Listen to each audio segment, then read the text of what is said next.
Have you ever wondered why your avoidant won't admit that they're attached to you?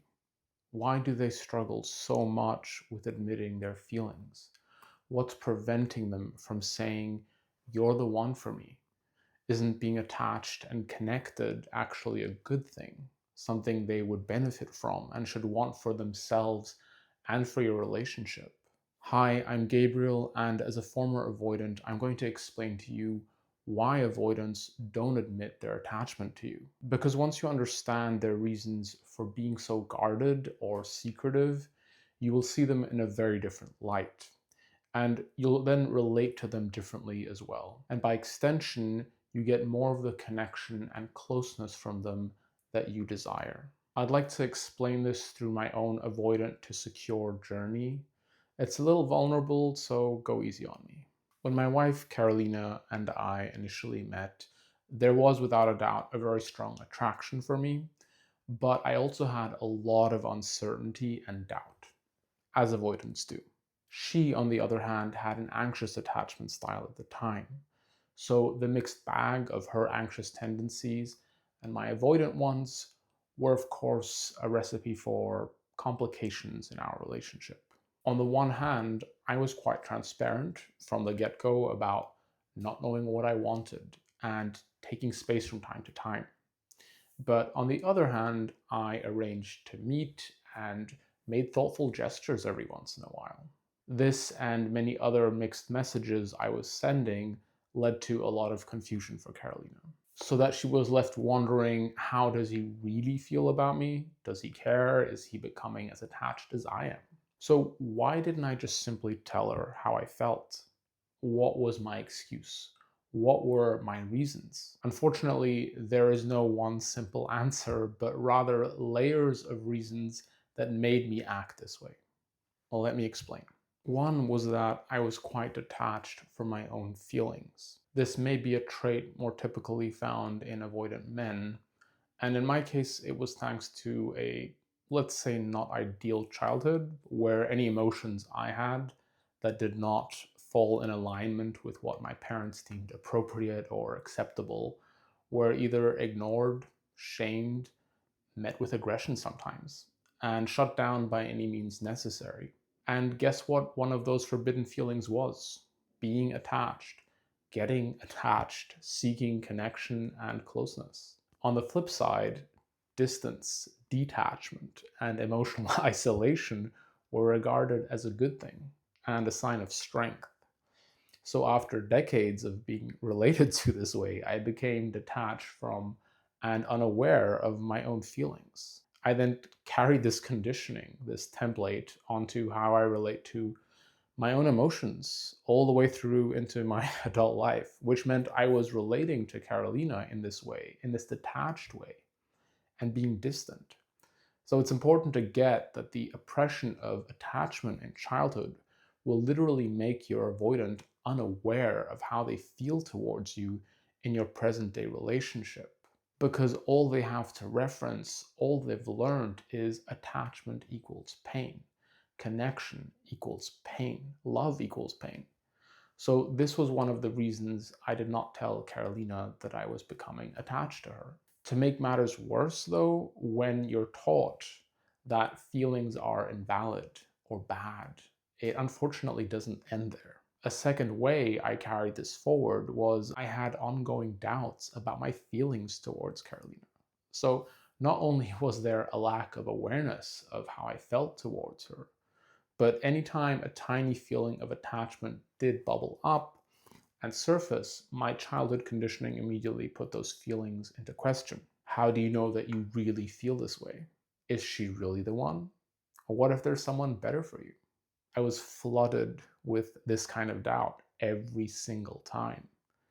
In the same way, you may have special moments of connecting with your avoidant partner where you know they felt that spark too, but shortly after they diminish it, downplay, or outright deny that it ever happened. This is a second reason avoidants don't or can't even tell you how they really feel about you and that they are maybe attached, since attachment and vulnerability were so heavily discarded and punished in my upbringing. I developed what many avoidants have, a deep fear of vulnerability.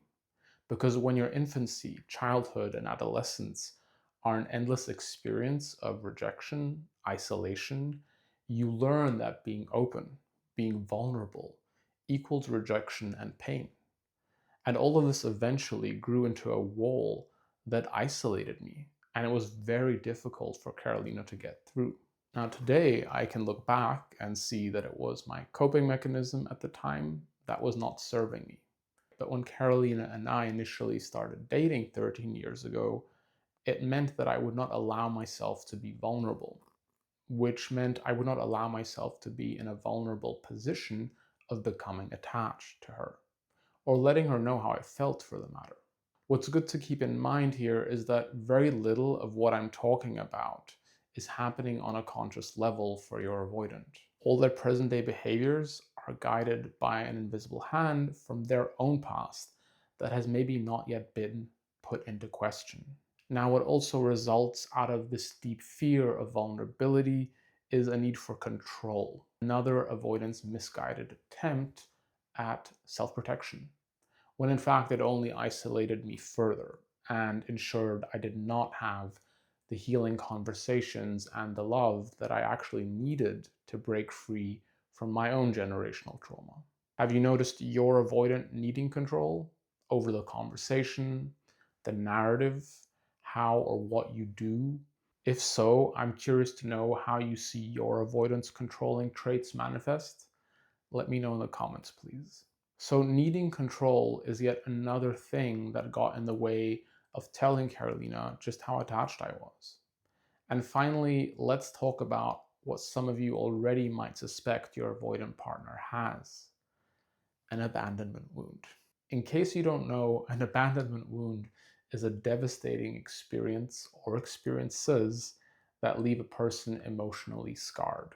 Because you may have guessed it, they were abandoned by a parent, a partner, a friend, or a combination thereof. I most certainly did have abandonment wounds that I needed to heal from, and these made it incredibly difficult for Carolina to get through my isolating cage. Now, these kinds of experiences make your avoidant not trust you or anyone anymore. They're always anticipating being abandoned and preempting what they suspect might become abandonment and abandoning you first instead, which obviously only further gets in the way of admitting their attachment to you and how much you mean to them. And to be clear, when I'm talking about admitting attachment, I don't mean them simply saying the words, "I love you, you mean the world to me," or "I'm terribly attached to you," but rather that they are allowing themselves to openly feel their feelings of attachment for you, that you then feel, and then you're both feeling these wonderful, bubbly feelings of attachment together in your bubble of safety.